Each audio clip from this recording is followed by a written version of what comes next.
നമ്മുടെ കൂടെ ജോയിൻ ചെയ്തിട്ടുള്ള ഗസ്റ്റിനെ കുറിച്ച് പറയുകയാണെങ്കിൽ സിംഗറാണ്, സോങ് കമ്പോസറാണ്, ആൻഡ് മോർ ഓവർ ഒരു strong ലേഡിയാണ്. So let me welcome Gaurilakshmi to the show. Hello. Thank you. Hello. സുഖമായിട്ടിരിക്കുന്നു? സുഖം. കഴിഞ്ഞ മന്ത് എൻഡ് വരെ ബാക്ക് ടു ബാക്ക് നമ്മൾ ഓടി നടന്ന പരിപാടിയായിരുന്നു. ഞാൻ പലപ്പോഴും കേരളത്തിൽ കാണാറില്ലല്ലോ. ഞാൻ ഫുള്ളായിട്ടും നമ്മുടെ ഈ ബിസിനസ് ട്രിപ്പാണ്. Japan, Italy, France, Germany, America, Canada. ഇപ്പം നമ്മുടെ ഏറ്റവും പുതിയ വിശേഷം എന്ന് വെച്ചാൽ ഒരു പാട്ട് ഇപ്പൊ കുറച്ച് വൈറലായി. കവിത നന്നായാലേ ഗാനം നന്നാവൂ. ഈയിടെ ഞാൻ തന്നെ എഴുതി ഞാൻ തന്നെ ട്യൂൺ ചെയ്ത സാധനം. പക്ഷെ നമ്മൾ നോക്കുമ്പോൾ 1 year മുന്നേ ഇറങ്ങിയൊരു സോങ് ഇപ്പോഴാണ് ആൾക്കാരെ ഏറ്റെടുത്തിട്ട് അതിന് കുറേ നല്ല റിയാക്ഷൻസും കുറച്ച് നെഗറ്റീവ് അല്ലെങ്കിൽ ഒരു ട്രോൾസ് പോലെയൊക്കെ വന്നിട്ട് ഭയങ്കര ഫേമസ് ആയിക്കൊണ്ടിരിക്കുകയാണ്. എന്താ പേര് പെണ്ണ്, എനിക്ക് വയസ്സ് 8, സൂചി കുത്താനിടമില്ലാത്ത ബസ്സിനുള്ളിൽ അന്നെന്റെ പൊക്കിൽ തപ്പി വന്നവന്റെ പ്രായം 40. കേട്ടൂടെ പാട്ട്? ഇത് പാട്ടല്ല, ഇതിന്റെ പേര് വേറെയാ. എന്റെ പേര് പെണ്ണ്, എനിക്ക് വയസ്സ് 13, വേനലവധി മാസം അത് ബന്ധു വീട്ടിലൂണ്.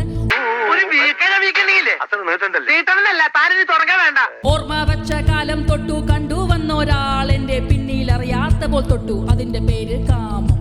പിന്നെ നീ നിർത്തിക്കോ, സഹിക്കുന്നതിനൊക്കെ ഒരു പരിധിയുണ്ട്.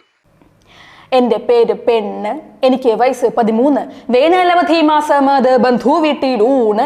ഓർമ്മ വച്ച കാലം തൊട്ടു കണ്ടു വന്നൊരാൾ എന്റെ പിന്നിൽ അറിയാത്ത പോൽ തൊട്ടു, അതിന്റെ പേര് കാമം.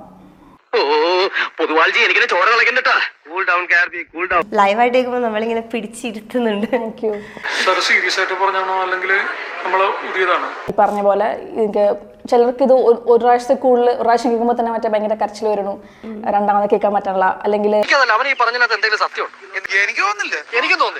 ഇങ്ങനൊരു സോങ് ഉണ്ടാവാനുണ്ടായിരുന്ന ഒരു സാഹചര്യം എന്തായിരുന്നു? ആ രഹസ്യം ഈ ഭൂമിയിൽ രണ്ടാമതൊരാൾ അറിയില്ല.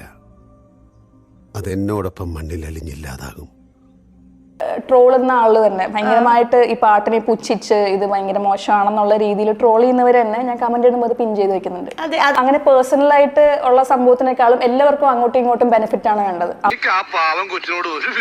അവർക്കും ബെനിഫിറ്റ് ആണ് വേണ്ടത്, എനിക്കും ബെനിഫിറ്റ് ആണ് വേണ്ടത്. സോ നമ്മൾ ചെയ്യേണ്ട പോലെ ചെയ്യാന്നുള്ളൂ.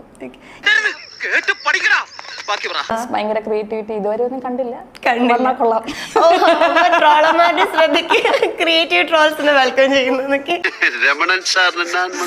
ായിട്ട് എക്സ്പീരിയൻസ് ചെയ്യുന്നത് ഞാൻ ബസ്സിൽ പോകുമ്പോഴുള്ള ഡ്രസ്സ് വരെ എനിക്ക് ഓർമ്മയുണ്ട്. ഒരു ചുമലയില് വെള്ള നീലയും പൂക്കളുള്ള സ്കേർട്ടും,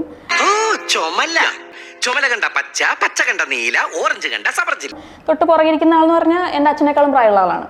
അയാളെ മുഖം എനിക്ക് ഓർമ്മയില്ല, പക്ഷെ ഐ കൻ സീ.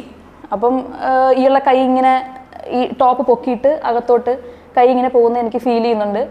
ജീവിതത്തിൽ ആദ്യമായിട്ട് എനിക്ക് സാധനം അടിക്കുന്നത്. പക്ഷെ ചില ജന്മങ്ങൾ ഇങ്ങനെയാണ്. That was my first experience. അത് തന്നെയാണ് ഇതിൽ എഴുതി വെച്ചിരിക്കുന്നത്.